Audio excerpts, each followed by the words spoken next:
guess. When do you want to start? I don't know. We can just start whenever. But we're recording this one a little bit earlier than we did last week just because we have some scheduling conflicts, but we want to make sure that the episode still gets out. Chad's going to put his phone on Do Not Disturb, so he isn't making noises on the table the entire time this time, because we're on a much louder table than we were last time. Yeah, sorry about that, guys. I definitely may or may not have been playing with my glasses and other items that were around me because I have severe ADHD. Just play pocket pool like the rest of us. Yeah, I'll try to do that. But yeah, we're recording on Wednesday this week. We just have some conflicts of interest tomorrow. We want to make sure that we still get an episode out on Friday. Today is actually one of my favorite baseball release days.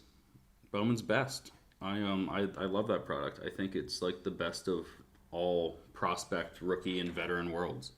Yeah, I think it's the best overall product at incorporating prospect and veterans.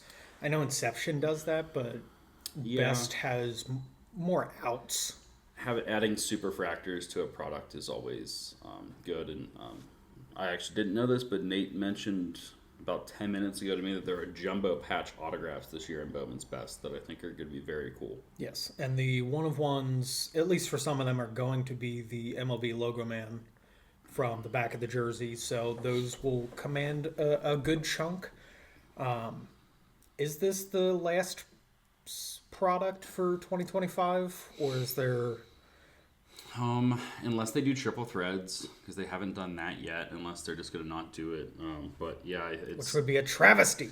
Yeah, so it is a reminder to people this is a 2025 product. So Roman Anthony and Caglione are prospects. The rookies are going to be the James Wood class. James Wood, Nick Kurtz. I always said Jack Wilson. Jacob Wilson. Jacob Wilson, yes. Mizorowski, is he a rookie? No. He's a rookie this year. He was a rookie in Series So 1 he might be in it as a prospect too. Skeens will be in it probably as a veteran. That's why I like that product though, because one box can generate a prospect autograph, a rookie autograph, and a veteran autograph in the same box, which is really cool just because like if you're like me, you don't keep up with all these prospects as much.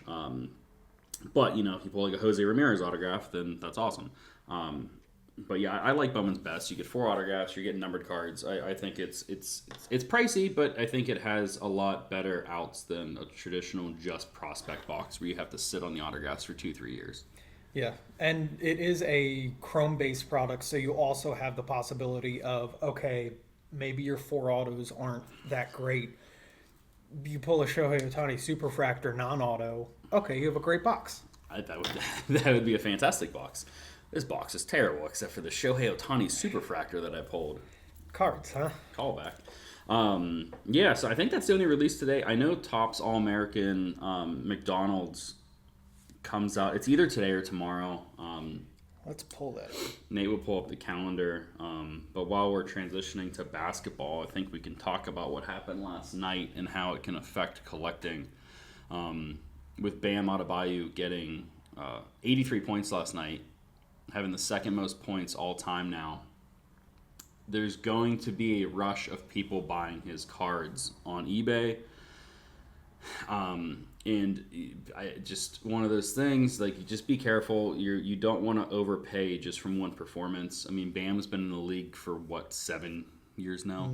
9 years. So it's not like this is a long-term thing. Don't get caught up in the hype of buying an athlete's cards off of one good performance. It is not usually sustainable, but there is going to be a big price increase overnight on those cards. So don't just go and buy stuff to buy it with FOMO, thinking Bam is all of a sudden going to average like 50, 60 points a game. I'm not saying he's a bad player, but you're going to see his prices will go back down. Yes, if you really want to grab a Bam card, you could have probably for the last few years not that expensive. So yeah, probably stay away from the hype for a little bit. If maybe he caught your eye and you watched him and you had fun, and that's great. But maybe make like a note in your phone to look back in a few weeks just to add something. The only thing I would jump on right away doesn't exist. If it does, Leaf would be the one to do it. Just a Bam Adebayo, Emerald Lagasse, dual auto. Just bam! Bam! Bam and a Bayou. It's definitely crocodile themed. Yes. With Emerald, they're making gumbo or something. Yeah. Coming out this week is also, or by the time you're listening to this, what came out this week? Topps Chrome MLS, which we touched on last time.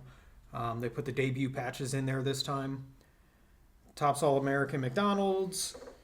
Panini 1-in-1 WNBA, which I think we touched on that last time as well. And then Disneyland 70th Anniversary Topps, which should be very fun. I think it's going to be in the same price point as Disney Wonder, but there is also another product. If you don't want Disneyland specific product, because I'm sure everything's going to be based off of that park, there is another product that we ordered yesterday that I believe comes out in 3 or 4 weeks called Disney Neon. It's going to be another not crazy price point. It's not going to be like the Pixar Chrome or Topps Chrome. It's going to be similarly priced, I believe, to Wonder. It's going to be, I'm assuming the hobby boxes are going to be in like that mid $100 range with blasters and megas available as well. So Disney people are definitely getting product. I know that, so we had Universe Wrestling come out a couple weeks ago, and Exalted is coming out soon, and Topps Chrome is coming out soon. So we're getting 3 wrestling products in a short period of time after not having hardly any wrestling for like the last 6 or 7 months. Which is good, but going back to the Disney thing, I still have the question of like, what are some of the cards going to look like? Like if it's Disney World specific or Disneyland specific, I still don't know the difference between the two. So Disneyland is in California. Disney World is in Florida. Okay. Are we gonna get like relics in there? Like, oh, here's a relic of something, a child leash from the Lost and Found. Oh, I was gonna go with a Walt Disney cigarette butt, because whenever the park was getting built, apparently he smoked like 3 or 4 packs a day walking around the park. No, he didn't. That's not in any of the photos that I've seen that have been doctored. Yes, he totally didn't smoke hundreds of cigarettes a day during the building of Disneyland. But yeah, I think that will be a fun product for I mean, our Disney people always want new product, and we've been asked about Topps Chrome Disney, I don't know, 24 times in the last couple of weeks when it came out 8 months ago. Yeah. And they're shocked that we don't have it, so I'm glad we'll be able to have some Disney product for people. I wonder if I want to see like a hierarchy of sales. If the set has like individual rides, to see like, okay, the one of each ride, what sells for what? Because like Space Mountain, obviously, Tower of Terror. But I mean, like one of my favorites as a kid hasn't existed for years. I wonder if it'll even get a card, but it was Mr. Toad's Wild Ride. I don't know. Was that just in Kittyland? I think so. I don't know. So that one was at Disney World in Florida. Yes. Interesting. I think I went to Disney World as a little kid. I haven't been to Magic Kingdom as a cognizant adult. I've been to Epcot. I've been to the MGM Hollywood Studios, but I haven't been to regular old Magic Kingdom. Are you a cognizant adult normally? On paper, yes, I believe I am. In person, well, no. Paper lies. Yeah, we all know the difference. But yeah, I think that's everything for like the next couple weeks for releases. Excited about those. I know we're still not quite the next couple weeks, but yeah, the next little bit.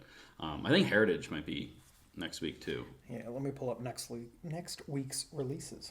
Which Heritage is it's not for everyone. I mean, every year we'll have people complain about not getting big hits and all that stuff, and it's like Heritage is not for that. If you happen to pull some real one autographs or like one of the black refractor numbered cards or something, those are big hits, but at the core, Heritage is a set builder product. All right, next week is absolutely loaded on releases. Upper Deck Series 2 blasters and tins come out. Upper Deck Batman the Animated Series comes out, which I am hyped for. I know that's your favorite Joker, isn't it? It's not the Hamill. It's not just my favorite. It's the best Joker. Yeah, that's true. Hopefully they include some Batman Beyond stuff in there like they did with the Batman Metal Universe. Because the animated series kind of ties in with it at times. Prism Black football. Yeah, that's going to be nuts. I mean, the Prism Black basketball was bonkers. I mean, the mangas out of that set are selling for crazy money. I know the Curry's like $30,000 to $40,000 in a 10 or something. The Wemby's insane. I think the Wemby's up there too. So I'll be interested to see what will happen with the football one. That's gonna I think that's the last, maybe the last Panini licensed football product. There may be one other one. Silhouette. Yeah, Silhouette and Black are the last two. Yeah, they're Leaf Metal Football also comes out next week, which usually a solid product. Yeah, I mean, it's not bad. I mean, it's one of the products that you end up getting a lot of people in there that you have to sit on for a while just because they're NIL people. Maybe they're high schools or they're seniors in high school, or they're like a freshman in college. So there's usually a little bit more holding involved in that stuff. Topps Chrome Bundesliga Soccer, which I don't know who the current stars are in the Bungholes Liga. I don't either. I mean, it's been pretty weak for a few years, so... And I don't know if they're doing the same thing that they're doing with MLS and if they're going to do debut patches or not. I know that MLS Chrome did debut patches. I don't know if Bundesliga is also doing it. I would love more Bundesliga patches, especially if they have, like, German sponsors. Like, I would love a patch of, like, Oxnard Schnitzel. Is that one? I have no idea. I mean, it should be, right? It should be now. Somebody fact-checked me. Also, next week, Topps Star Wars Smuggler's Outpost. I actually thought you were making a product at first. But yes, Smuggler's Outpost is coming out. Which I don't... Is that basically just, like, bounty hunter type, like, thieves within Star Wars? No, I think it's just like a... I think it's almost like a Chronicles. Okay, so it's gonna be, but is it gonna have... In like the preview gallery, there's a Darth Vader Topps Chrome Black. There's a Finest. Okay, so it's not just bad guys. Well, yeah. Darth Vader's a bad guy, but okay, I was a little confused. I know they did do... It combines Finest, Chrome Black, Stellar Signature cards. So a miniature Chronicles type, or it's a combination set. Not Chronicles, though, because that is trademarked. It will be a version of Chronicles. Don't quote us on that it's actually going to be anything related to Chronicles. It's just a hodgepodge product. Chronicles, of course, trademarked by Narnia. Yes, Heritage does come out next week, which, like Chad said, it's not for everybody. Those that get excited about it, it should be just another good release. We do have people that go runs on Heritage, though, because Heritage is typically pretty affordable to rip. So we'll have people buy it who are not doing the set, and we had a customer buy 2 older boxes about a month ago, and the one box was like a 21 or 22, and they pulled a Joey Votto autograph. And then the other box they bought, I believe, was a 25 high number box, and they pulled a redemption for an Aaron Judge red ink autograph, which they redeemed and literally got in the mail like a week later. And then a couple years ago, we had the guy who, this was in like 2022 probably, he ripped an old 2020 box of Heritage, pulled a Ronald Acuna Jr. 1-of-1 on-card patch auto from Heritage, sold it to the shop, and got a couple more Heritage boxes and then some money on top of it with that. And from one of those Heritage boxes, pulled the...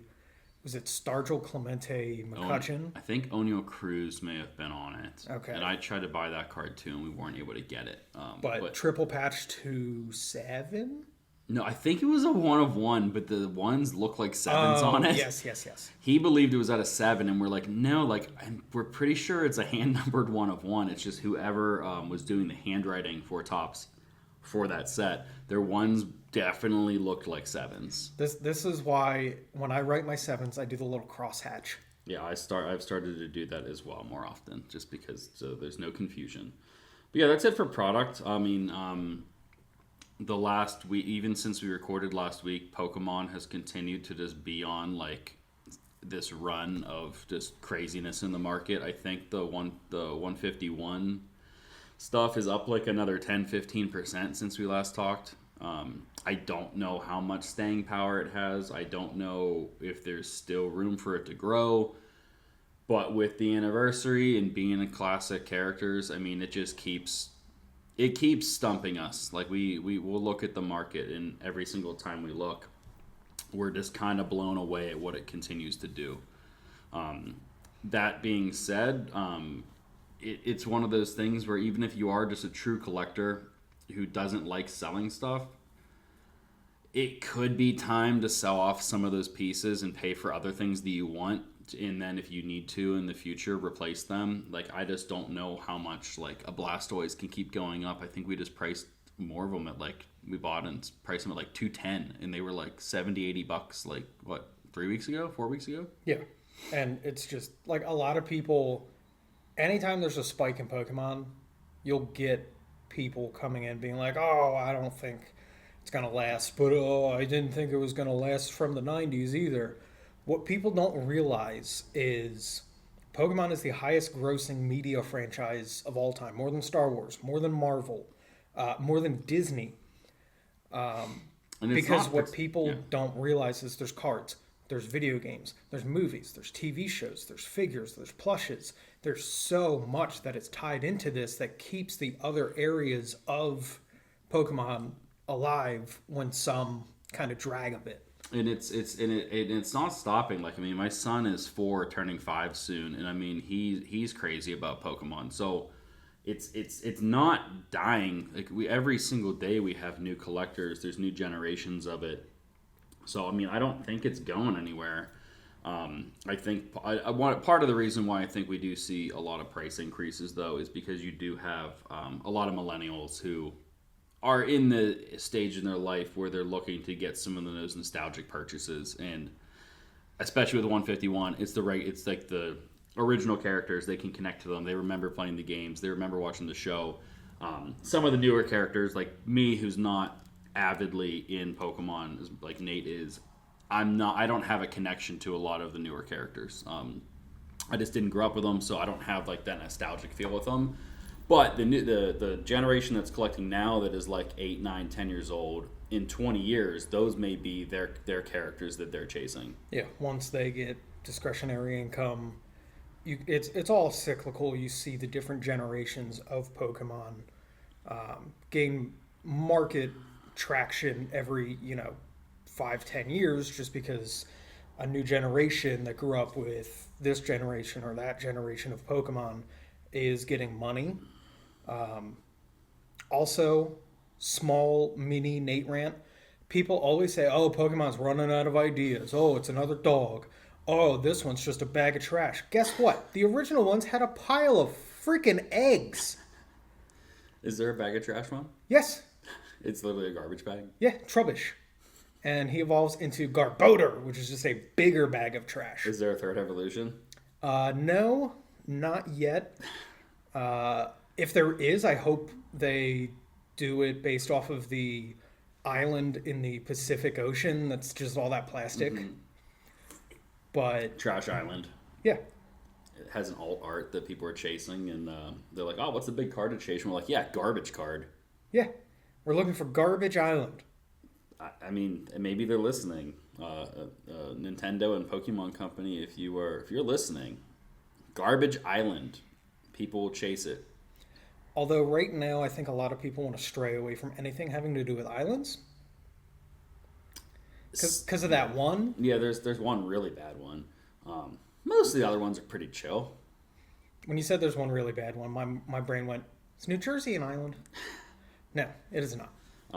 But yeah, then that can lead into like a little note that I had that we've been getting a lot of deals brought in the last couple of weeks. And I think part of what me and Nate were touching on people getting rid of some of these extra cards that they have that are doing really well in the market that they may be not attached to or they have duplicates of, are starting to unload some of them. And I think it's smart.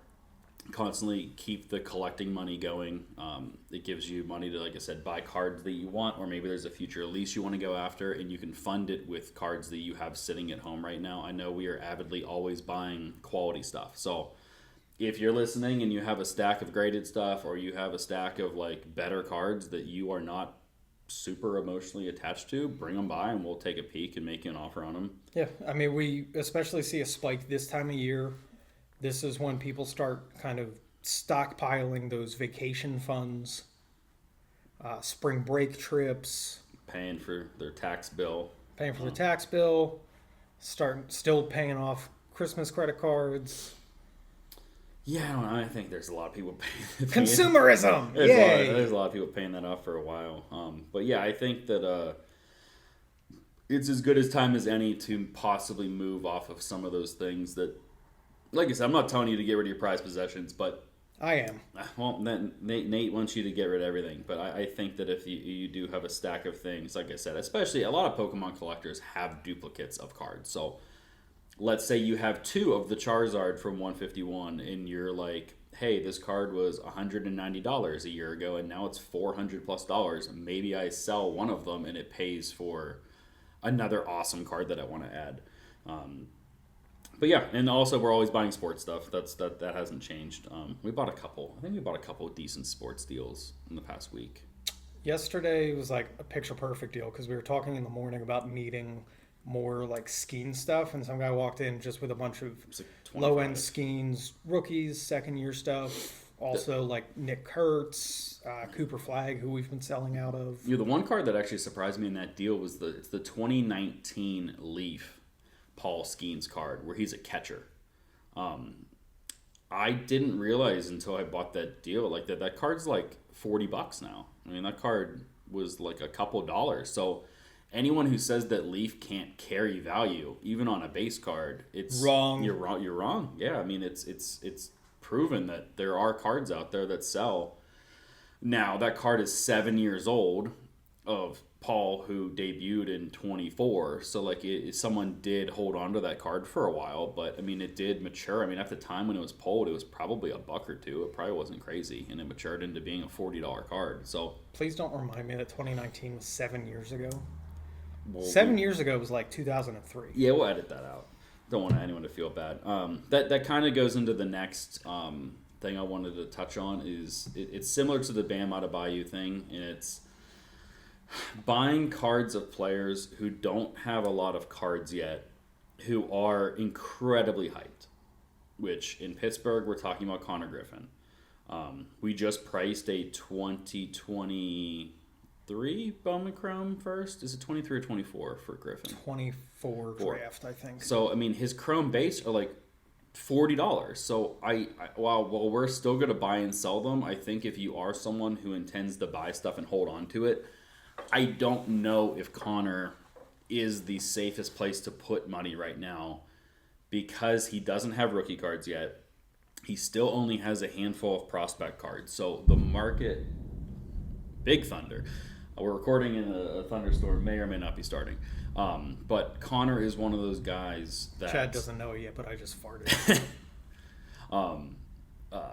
Connor is one of those guys that the demand is greatly outweighing the supply. And I think once we get some of this rookie supply, you are going to see some dilution on some of his prospect stuff.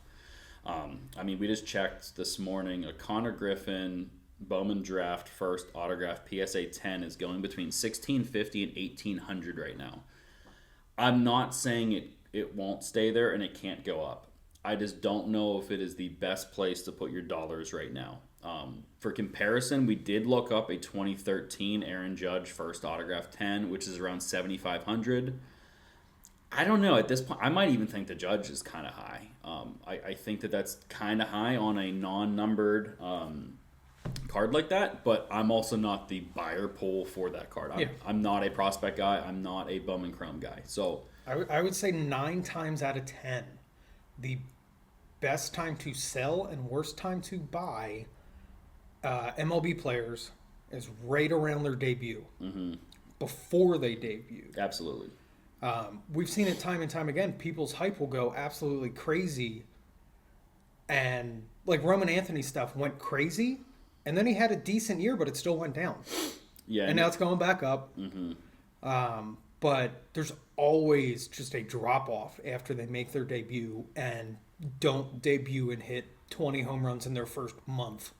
And then eventually you can, like, Aaron Judge is a really difficult one to compare because when he debuted in 2017, the market was not in the current position that it is now. So you really can't compare any, even though I compared Judge and Connor, you can't compare debut to debut at the time just because the market situation. So if you were going to compare Connor to anyone, it would probably have to be someone who debuted in the last few years, what their cards were on that debut week or day.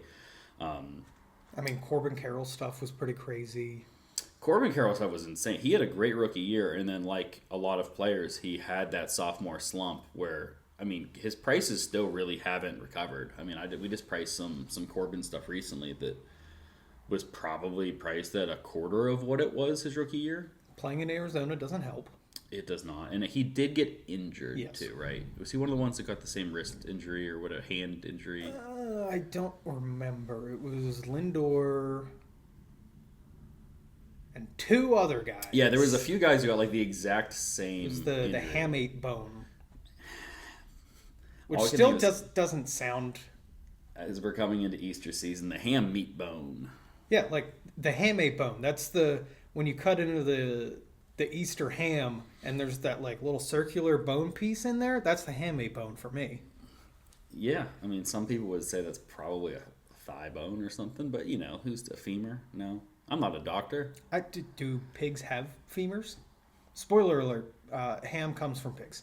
Yeah, I'll refrain back to I'm not a doctor for humans and or animals. I dabble.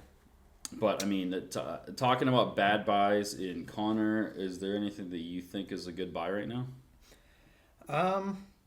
Pokemon, sports, whatever.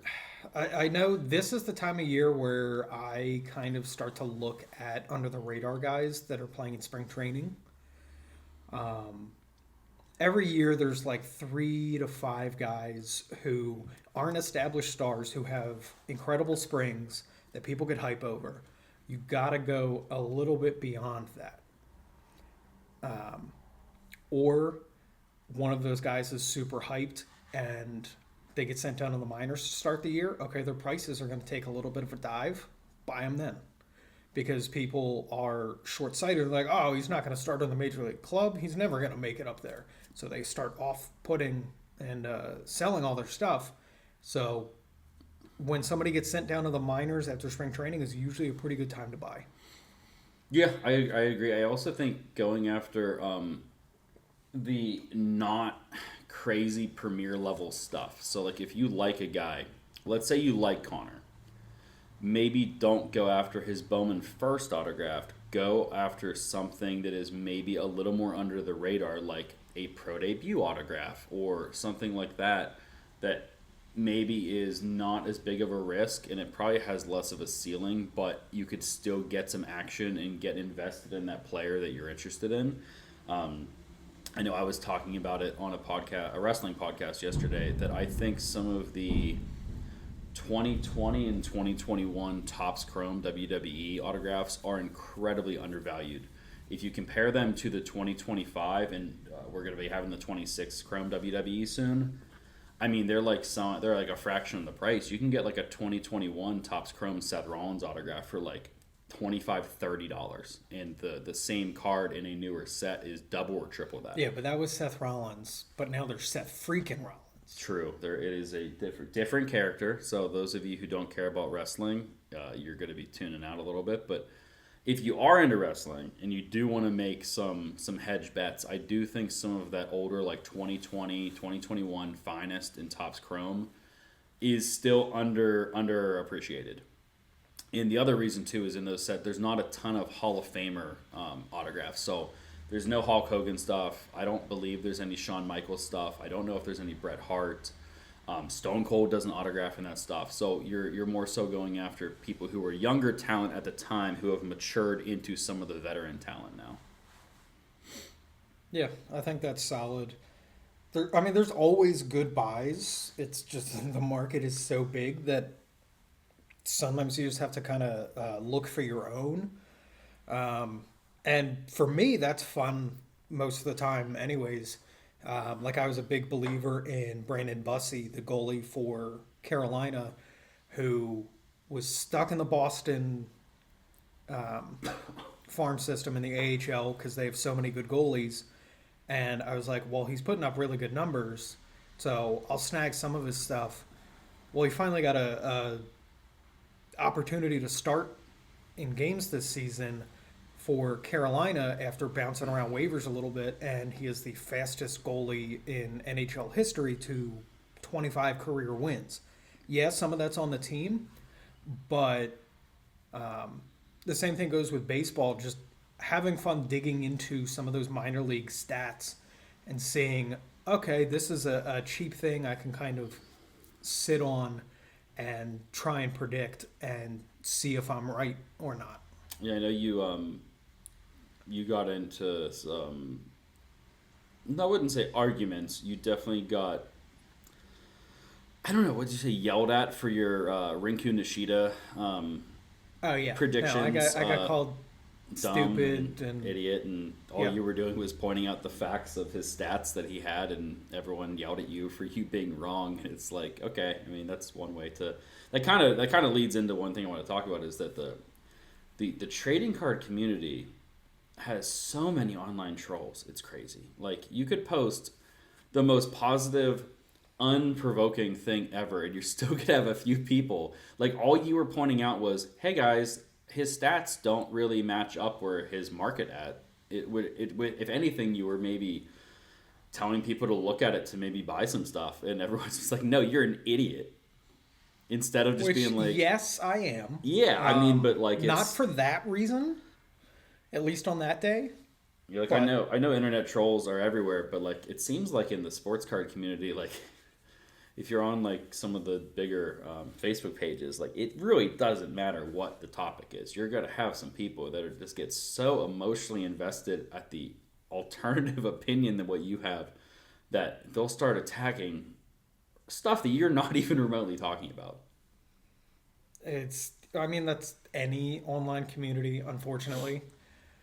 I know I've recently gotten some great comments on a video of me showing off my Pokemon tattoo from Coach Ko's Collectibles, and people, in my opinion, some of the worst people in the world are tattoo purists. I was literally going to mention this to you today. I'm like, the tattoo community has some very unempathetic and just mean people.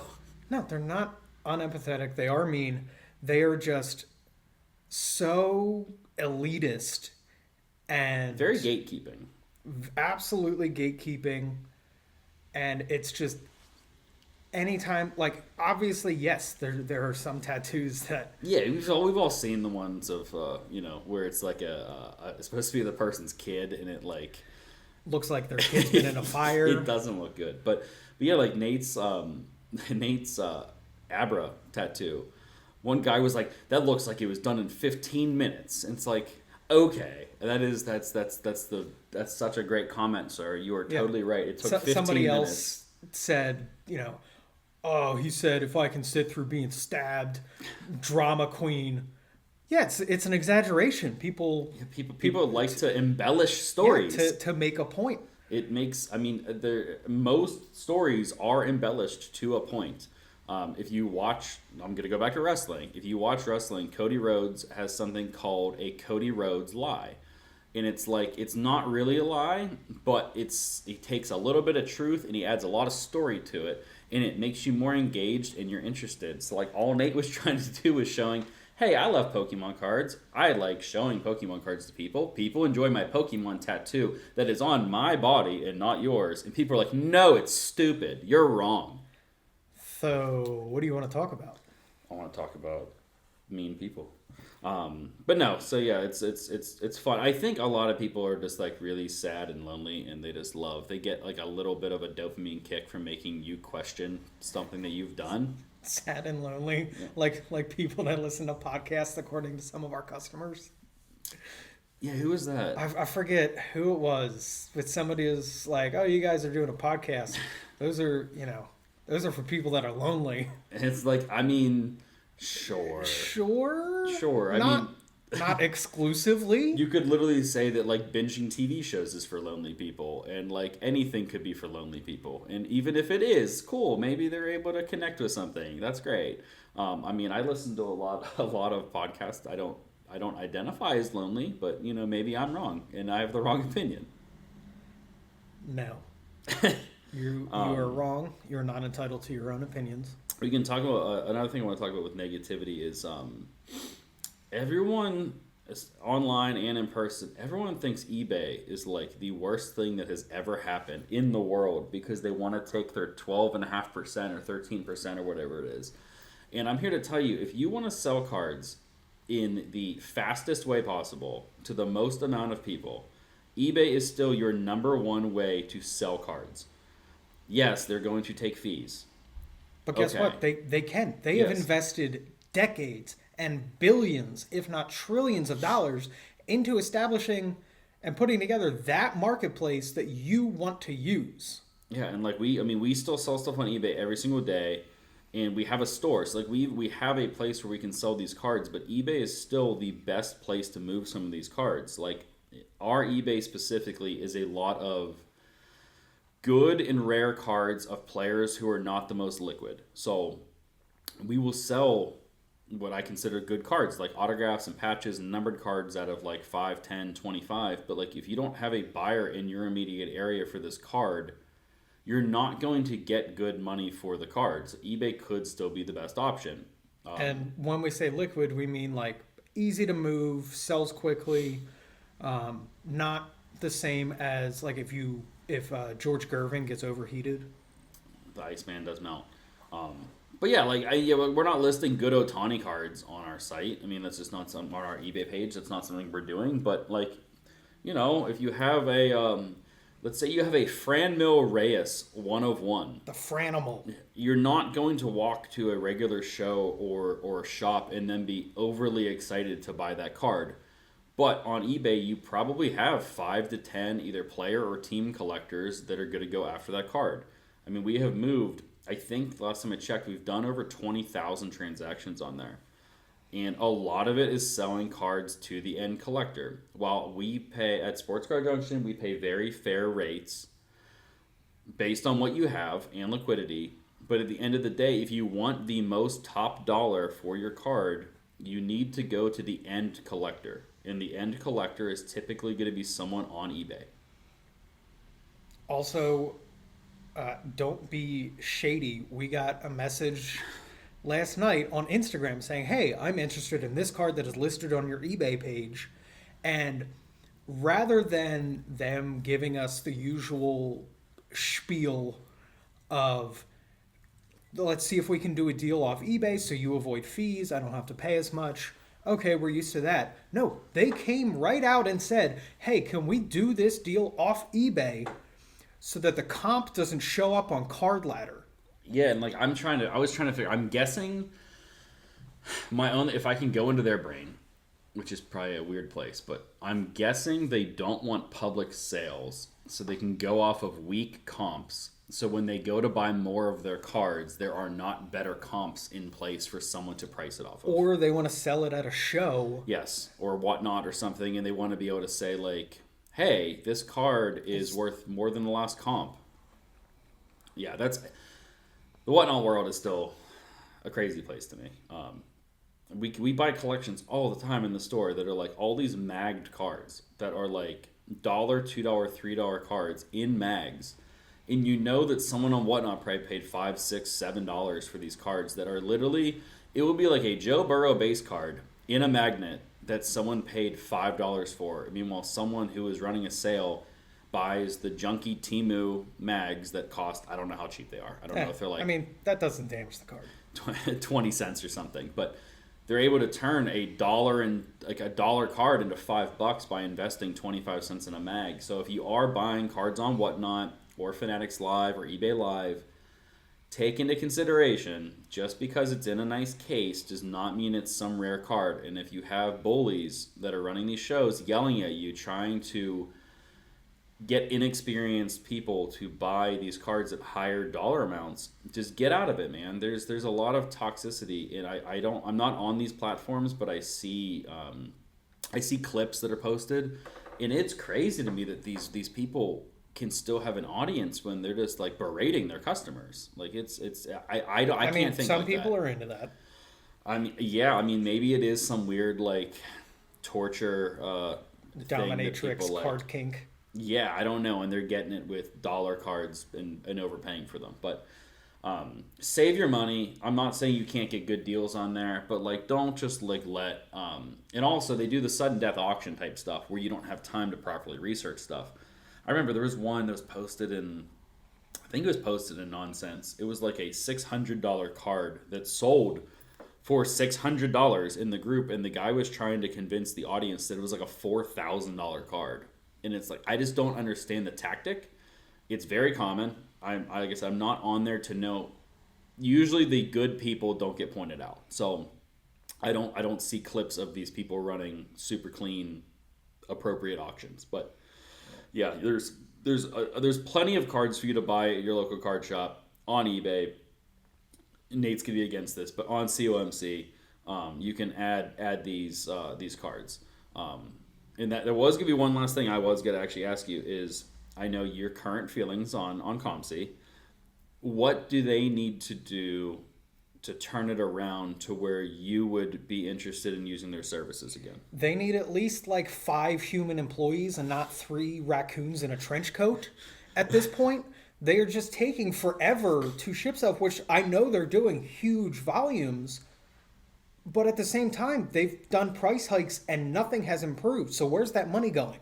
Yeah, and I think I noticed the slowdown on COMC shipping, I think probably coincides with them launching onto eBay. Several years ago when they pushed that entire inventory to eBay in the eBay auctions, because eBay has certain restrictions on shipping time, I know that their staff is going to have to prioritize eBay sales versus their own platform sales because they can't dock themselves on their own platform. But that is not an excuse to completely I don't know what word I'm looking for. Upheaval? Like what? I don't know. They're like abandon original platform. Correct. Like you can't if you need to ship out eBay stuff more, maybe you just have a team that is just eBay shipping, and your team on the platform is still the same. Like waiting 3 and 4 months for cards is kind of crazy.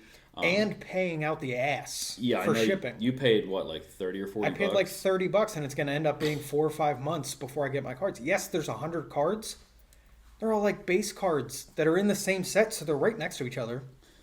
I don't know. They were also already in my inventory. Yeah, like I don't know how their warehouse is set up, if stuff is organized by set or by inventory number or by seller. I don't know. They're never going to share that with anyone because it's proprietary. But like, let's say they have 100 of the same card. Are those 100 cards together, or are they based off of the SKU number?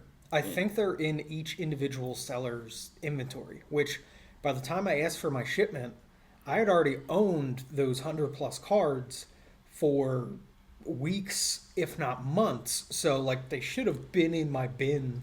See, and then me just thinking logistically, I mean, that would mean every time a card sell, it would have to move to that seller's inventory.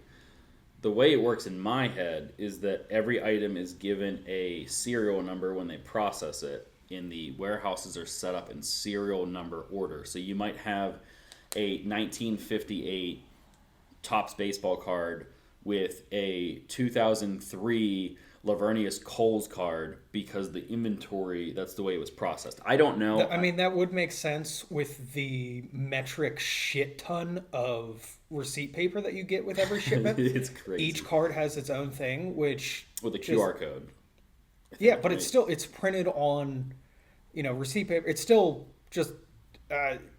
COMC's in Washington, right? I thought they were hippies out there. They're killing all of those trees. Yeah, I don't know. I mean, so I've been on ComC since I think 2010 or 11. So I've been on there 15 years plus. I went back. The first thing I ever bought on ComC was 2010. Okay, so in back at that time, I remember when you would request a card. I still wasn't the fastest, but I think it was about 2 weeks. You'd get your shipments. Yeah. And at the time when you would send stuff, within 2 to 3 weeks, some of your order would start to process through, and then by the 2 month mark or whatever, you would start to see your entire submission processed. And then if it took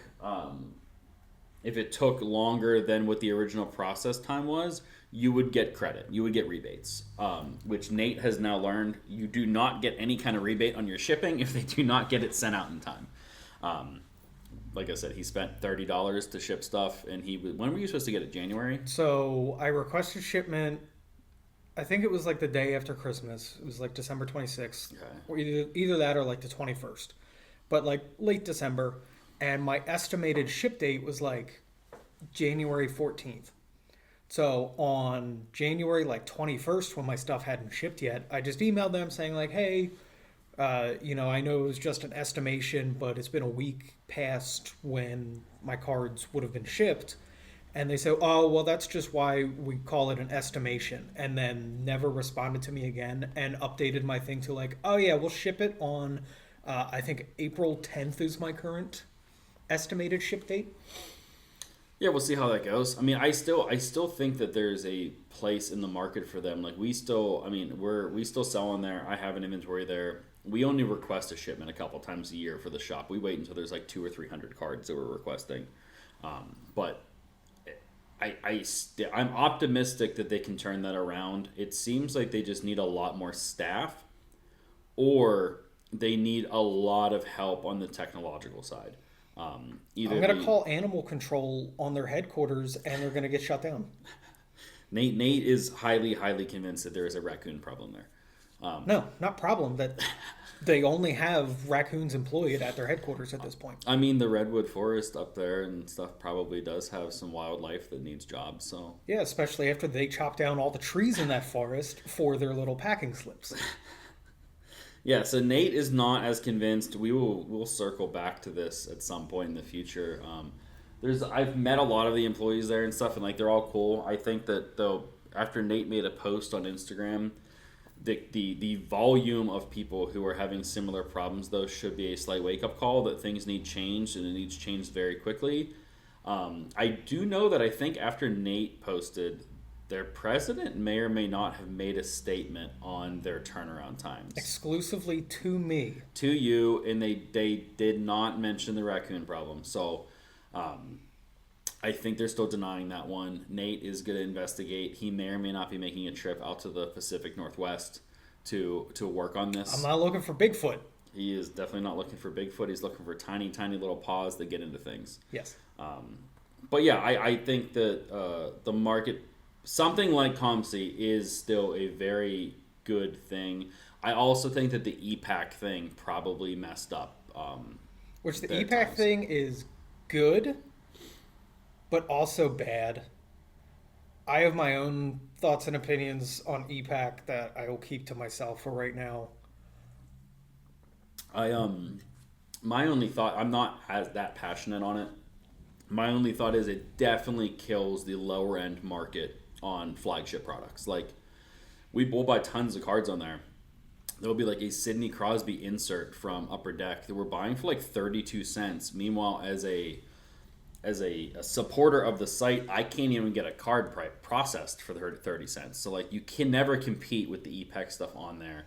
If it's an EPAC product and you have those same cards live, you can almost never send them to ComC because you're going to be paying 50 or 60 cents to process, plus your seller fee, and then storage fees if they're over. What is it, like $3 or something if it's over? They charge you like a penny or something a month. Something like that. So like, it's EPAC people do dump their cards on there really cheap. So as a buyer, it's great.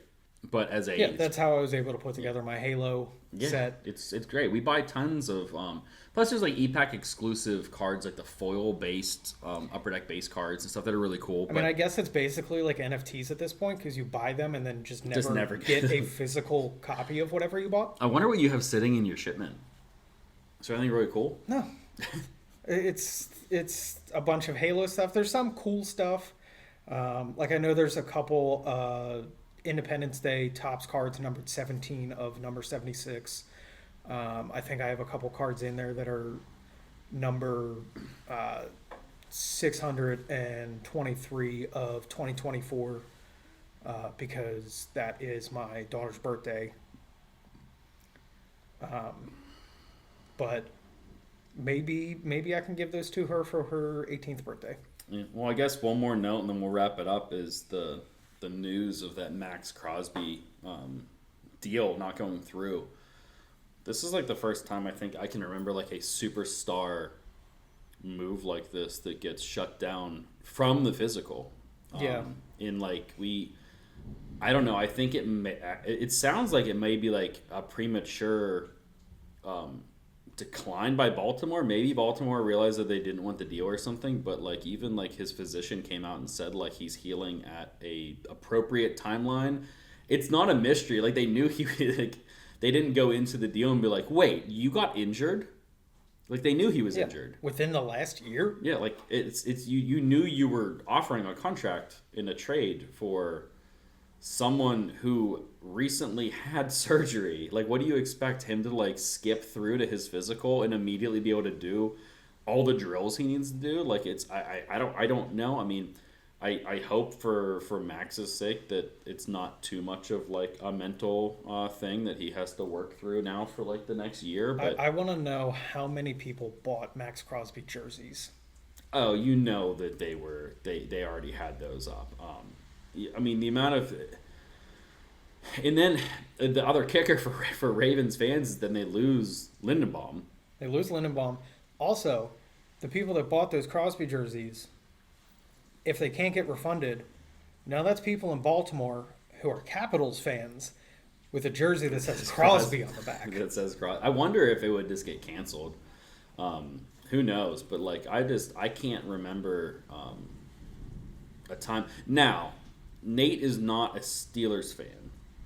Adjacent. As a Steelers fan, I'm not upset that Max Crosby is no longer going to be a Raven. The Steelers are my number 2 now. But you know what's going to happen. You know that there's going to be some sort of online sleuth saying this is all Tom Brady, and he did it to sign Lindenbaum and then still get Crosby back and do all these other signings and likely draft Mendoza.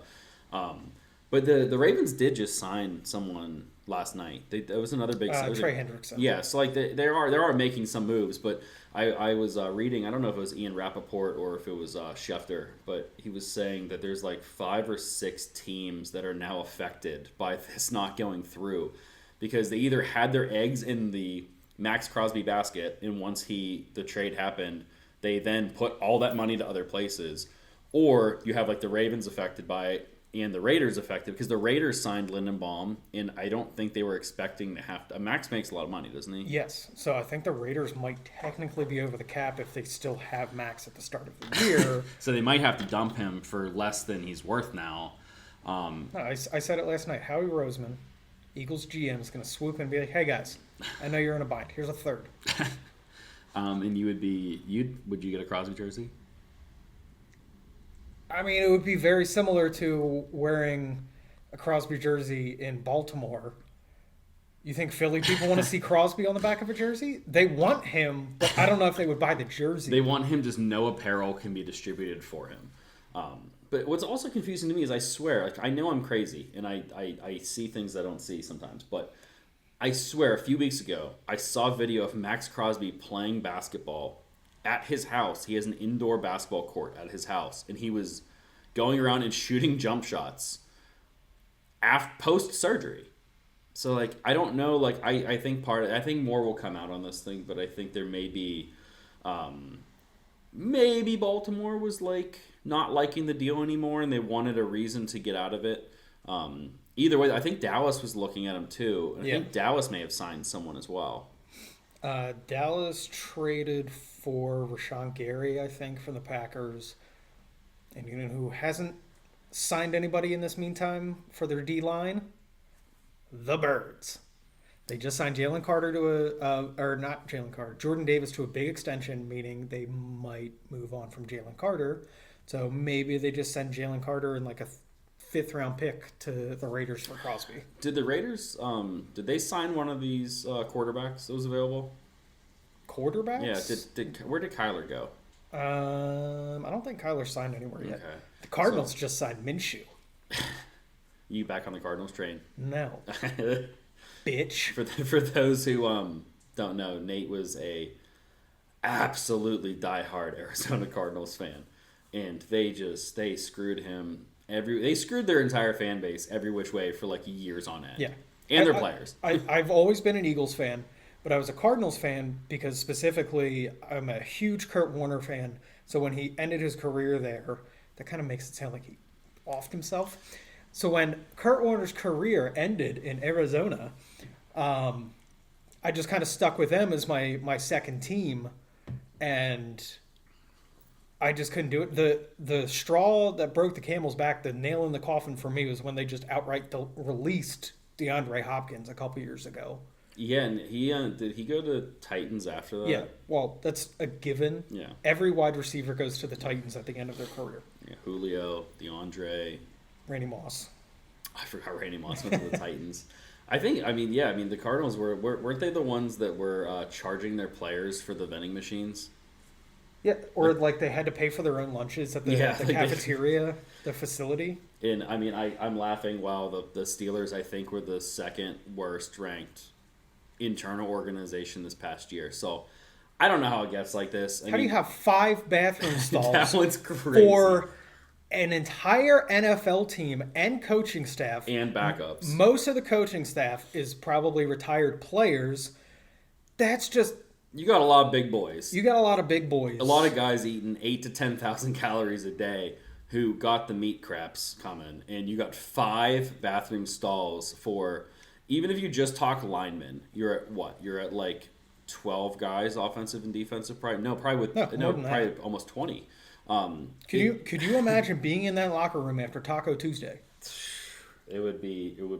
I like literally. I've been in Pittsburgh my whole life. I've been a Steelers fan my whole life.